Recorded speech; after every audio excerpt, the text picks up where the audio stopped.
Hello students, now again today we are going to discuss two problems on the Coulomb's law, right? So these are the questions. Now the question number 1, a charge q is to be divided into two portions and separated by a certain distance. What should be the two portions in order to have a maximum force? तो अभी इस question में ये बोल रहा है कि एक चार्ज है कैपिटल Q, उसको दो पार्ट में डिवाइड करना है और कितना हम डिवाइड करें कि उनके बीच में एक पर्टिकुलर डिस्टेंस में रखने के बाद उनके बीच में फोर्स मैक्सिमम होना चाहिए, राइट? तो अब यहाँ पर ये है कि ये कैपिटल Q चार्ज है, तो इस कैपिटल Q चार्ज को हम दो पार्ट में डिवाइड करेंगे। एक हमने बोला एक स्मॉल q चार्ज, तो दूसरा चार्ज हो गया q माइनस q, ठीक? तो अब हमें यहाँ पे निकालना है स्मॉल q की वैल्यू, तो स्मॉल q की वैल्यू हम निकाल लेंगे तो हमको q और q माइनस q मिल जाएगा। तो यही हमारा क्वेश्चन है कि हम कितना एक चार्ज को दो पार्ट में डिवाइड करें कि एक पर्टिकुलर डिस्टेंस पे उनका फोर्स मैक्सिमम होना चाहिए। तो अब यहाँ पर ये दो चार्जेस को मैंने r दूरी पे रख दिया, q और q माइनस q को, ठीक है? अब इनके बीच में लगने वाला जो फोर्स हो गया, this is k times k, मतलब 1/4 पाई एप्सिलॉन 0।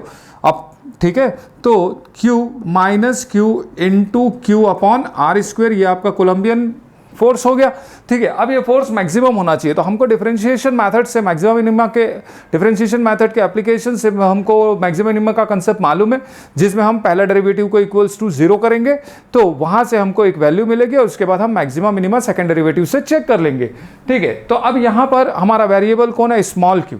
तो स्मॉल q यहाँ पर वेरिएबल है, तो हम इसको अब ऐसा कुछ लिख लेते, r square q minus q square, हमने ऐसा लिख लिया।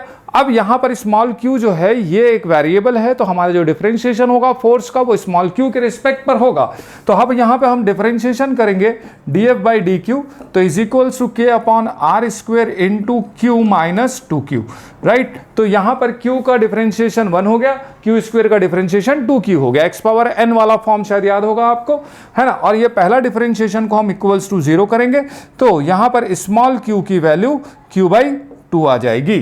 तो यहां पर हमको फोर्स मैक्सिमम चाहिए। अब small q equal to q by 2 पे फोर्स मैक्सिमम है या नहीं है, ये हमें चेक करना है। तो हमें चेक करना है तो हम क्या करेंगे, इसी फोर्स को दूसरी बार डिफरेंशिएशन करके देखेंगे, d2f बाई dq स्क्वेयर, तो k बाई आर स्क्वेयर ये तो कांस्टेंट है। अब ये कैपिटल Q का डिफरेंशिएशन हो जाए 0 क्योंकि ये कांस्टेंट हो गया, और यहाँ पे Q का डिफरेंशिएशन हो जाएगा 1, तो यहाँ पे बचेगा 0 माइनस 2। तो ये पूरी वैल्यू जो आ गई ये नेगेटिव आ गई। यदि सेकेंड डेरिवेटिव एक पर्टिकुलर वैल्यू पर यदि नेगेटिव होता है तो वो मैक्सिमा होता है, वो मैक्सिमम होता है। तो ये प्रूफ हो गया कि इस Q चार्ज को हम दो इक्वल पार्ट में डिवाइड करेंगे, q बाई 2 को, और एक पर्टिकुलर डिस्टेंस पे रखेंगे तो इसका फोर्स मैक्सिमम होगा, है ना? मैथमेटिकली ये कंसेप्ट हमको मालूम है कि कोई भी दो नंबर का प्रोडक्ट मैक्सिमम तब होता है जब वो दोनों वैल्यू सेम होती है। Is it clear? तो ये है क्वेश्चन नंबर 1 का solution. Now the next question है, इसका नेक्स्ट क्वेश्चन है कि a particle of mass m carrying a charge minus q1 start moving around a fixed charge plus q2 along a circular path of radius r, prove that the period of revolution capital T of charge minus q1 is given by this, right? अब मुझे यहां पर यह बोल रहा है कि एक चार्ज है प्लस q1, इसके चारों तरफ r रेडियस पर एक स्मॉल चार्ज है माइनस q1, ये घूम रहा है, ये q2 चार्ज है प्लस q2 चार्ज, ये इसके चारों तरफ सर्कुलर पाथ में घूम रहा है। तो हमको यहां पर यह बताना है कि इसका पीरियड ऑफ रिवॉल्यूशन कितना होगा, मतलब एक पूरा कंप्लीट रिवॉल्यूशन में से समय कितना लगेगा। तो अब तुमको यह मालूम है कि सर्कुलर पाथ में जब घूमता है तो एक फोर्स, तो सेंट्रीफ्यूगल फोर्स हम बोले ये तो लगना ही लगना है। तो यहां पर ये सेंट्रीफ्यूगल फोर्स को बैलेंस करने वाला है कोलंबियन फोर्स। ये दो फोर्स है, ये प्लस q माइनस q पर अट्रैक्टिव फोर्स लगाएगा, तो ये अंदर की तरफ जो लगा ये कोलंबियन फोर्स लग गया।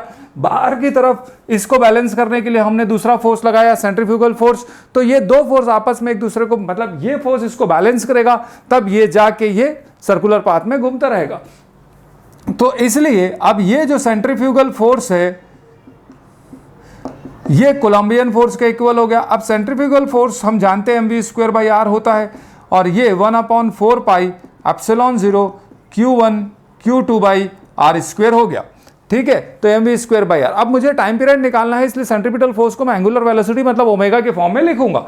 तो ओमेगा के फॉर्म में ये हमारा होता है m ओमेगा स्क्वायर ठीक है, m v square, v is equals to r omega, तो आर ओमेगा लिखोगे तो आर स्क्वेयर ओमेगा स्क्वेयर हो जाएगा, आर आर कैंसिल हो जाएगा तो ओमेगा स्क्वेयर आर हो जाएगा।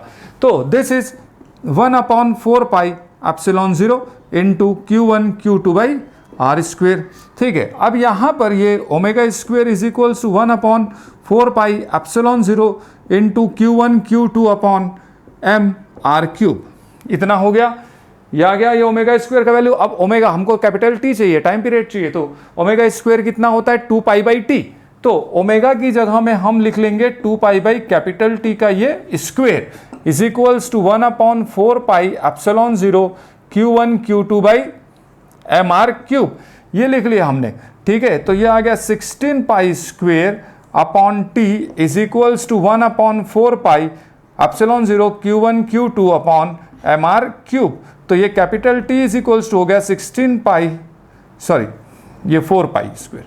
ठीक है, तो ये 4 4 16 pi square epsilon 0 m r cube upon ये टी स्क्वेयर होगा Q1 Q2। तो ये capital T is equals to 16 pi square epsilon 0 m r cube upon Q1 into Q2, जो प्रूफ करना था वो हमें यहां पर मिल गया, राइट। तो ये 2 क्वेश्चंस आपके अभी सॉल्व हो गए। तो अब नेक्स्ट सेशन पे हम लोग 2-4 क्वेश्चंस और बना के देखेंगे। ठीक, तो आप अपनी बुक से इसके क्वेश्चंस को प्रैक्टिस करते रहिए। ठीक है, थैंक यू।